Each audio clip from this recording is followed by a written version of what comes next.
प्रभो नमः शिवाय महारुद्राय हे बाबा धवलेश्वराय वालालिंग महाप्रभो दीपं यदि परं ब्रह्म दीपं यदि जनार्दनः दीपहरतु मे पापो पूजा दीप नमस्तुते अहे धवलेश्वराय वालालिंग महाप्रभो संसार सुखी रखंतु आज देवाभिषेक पूर्णिमा पौष पूर्णिमा शुभ शनिवार रे समस्त श्रद्धालु भक्त मानक आश्रीपद करंतु मनस्कामना पूर्ण करंतु कर्म क्षेत्रोन्नति करंतु ग्रहिष्ठ खंडन करंतु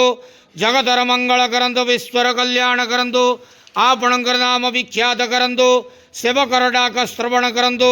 समस्त गुआवसा भक्त मानकर मनस्कामना पूर्ण करंतु जो जो भक्त माने आपण पाखरे मानसिक रखिछंती